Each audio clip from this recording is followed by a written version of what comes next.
मैं Suman Rani, TGT social science, DAV police public school Panipat से। Sir, मेरा आपसे प्रश्न है कि नई शिक्षा नीति छात्रों को उनके कौशल को विकसित करने में नए अवसर कैसे प्रदान करेगी?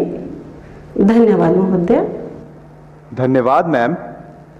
मान्यवर, पूर्व के स्कॉटलैंड नाम से प्रसिद्ध मेघालय के ईस्ट खासी हिल्स की कक्षा 9वीं की छात्रा शीला वैष्णव भी आपसे इसी विषय पर प्रश्न पूछना चाहती है।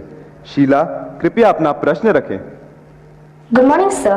I am Sheila Vaishnav of Jawahar Navodaya Vidyalay, Maflang, East Khasi Hills, Meghalaya, studying in class 9th.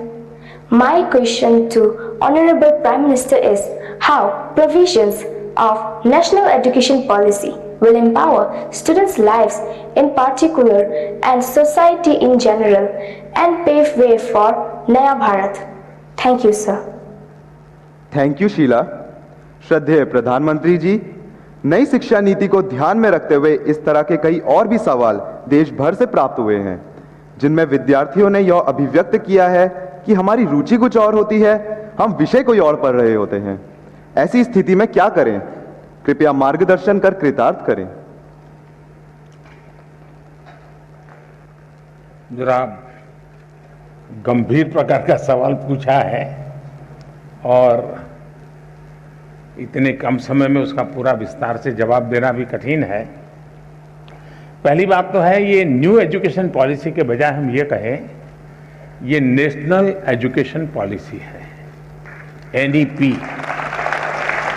कुछ लोग एन को न्यू कहते हैं, एक्चुअली ये नेशनल एजुकेशन पॉलिसी है। और मुझे अच्छा लगा कि आपने पूछा, शायद दुनिया में शिक्षा की नीति निर्धारण में इतने लोगों का इन्वॉल्वमेंट हुआ होगा, इतने स्तर पर हुआ होगा, ये अपने आप में शायद एक बहुत बड़ा वर्ल्ड रिकॉर्ड है।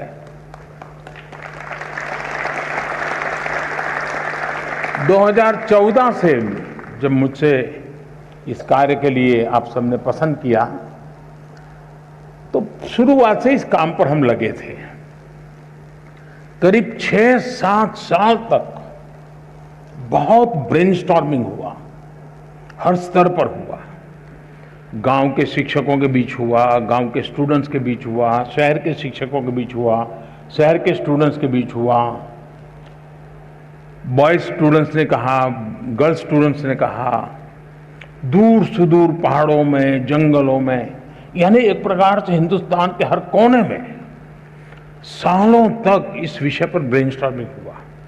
उस सब के जिस तैयार किए गए और देश के बहुत ही अच्छे विद्वान, और वो भी आज के युग को ध्यान में रखते हुए जो लोग साइंस और टेक्नोलॉजी से जुड़े हुए थे, ऐसे लोगों के नेतृत्व में इसकी विशद चर्चाएं हुई। उसमें से एक ड्राफ्ट तैयार हुआ। उस ड्राफ्ट को फिर लोगों के बीच में भेजा गया और 15-20 लाख इनपुट्स आए। यानी इतना बड़ा एक्सरसाइज, इतनी व्यापक एक्सरसाइज, उसके बाद एजुकेशन पॉलिसी आई है। और ये एजुकेशन पॉलिसी को मैंने देखा है कि पॉलिटिकल पार्टी, सरकार कुछ भी करें तो कहीं न कहीं से तो विरोध का स्वर, कुछ न कुछ तो हर कोई मौका ढूंढता रहता है। लेकिन अब मेरे लिए खुशी की बात है कि नेशनल एजुकेशन पॉलिसी का हिंदुस्तान के हर तबके में पुरजोश स्वागत हुआ है। और इसलिए इस काम को करने वाले सब अभिनंदन के अधिकारी, लाखों लोग हैं जिन्होंने इसको बनाया है। ये सरकार ने नहीं बनाया है, देश के नागरिकों ने बनाया है, देश के विद्यार्थियों ने बनाया है, देश के टीचर्स ने बनाया है और देश के भविष्य के लिए बनाया है।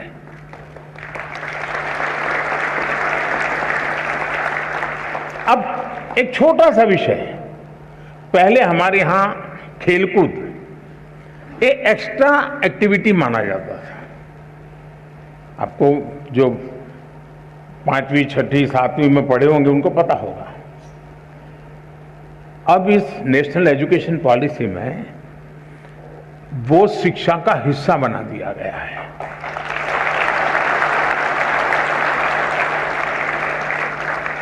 यानी खेलकूद खेलना खिलने के लिए बहुत अनिवार्य होता है। बिना खेले कोई खिल नहीं सकता। अगर आप खिलना चाहते हैं, खुलना चाहते हैं, तो खेल जीवन में बहुत जरूरी है।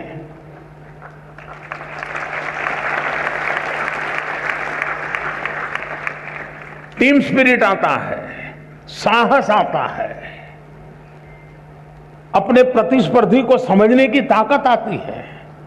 ये सारी किताबों में से जो सीखते हैं खेल के मैदान में आसानी से सीख सकते हैं, लेकिन वह पहले हमारी शिक्षा व्यवस्था से बाहर था, एक्स्ट्रा एक्टिविटी था, उसको प्रतिष्ठा दी। अब आप देखते हैं कि परिवर्तन आने वाला है और इन दिनों खेलकूद में जो रुचि बढ़ रही है तो उसको एक प्रतिष्ठा मिली है। फर्क मैं एक ऐसी चीज बता रहा हूं कि जो आपको ध्यान में आए। कहने के लिए तो मेरे पास बहुत सारी चीजें हैं। उसी प्रकार से क्या हम 20वीं सदी की नीतियों को लेकर के 21वीं सदी का निर्माण कर सकते हैं क्या? मैं आप लोगों से पूछता हूं। 20वीं सदी की सोच, 20वीं सदी की व्यवस्था, 20वीं सदी की नीति, इससे 21वीं सदी में आगे बढ़ सकते हैं क्या?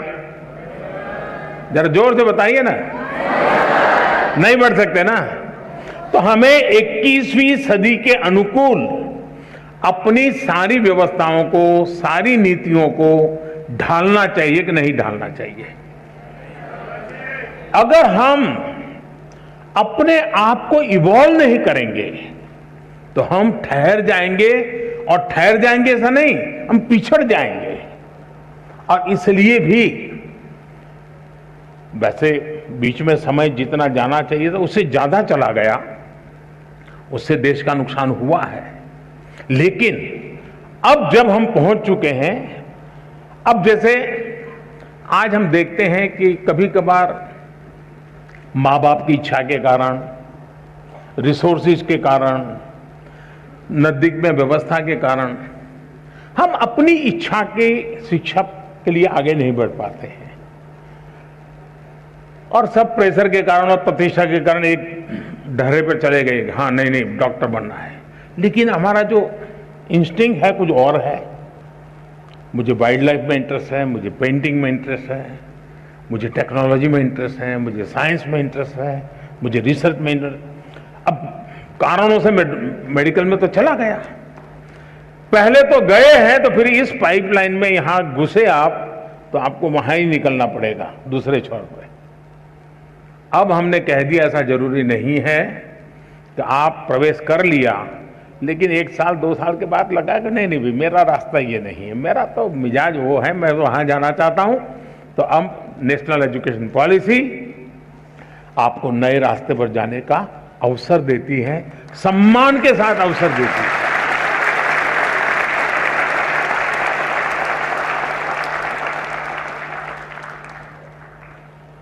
आज हम जानते हैं पूरी दुनिया में स्किल का महात्म्य बहुत बढ़ गया है। सिर्फ शिक्षा, सिर्फ ज्ञान का भंडार ये इनफ नहीं है, हुनर भी होना चाहिए, स्किल होनी चाहिए।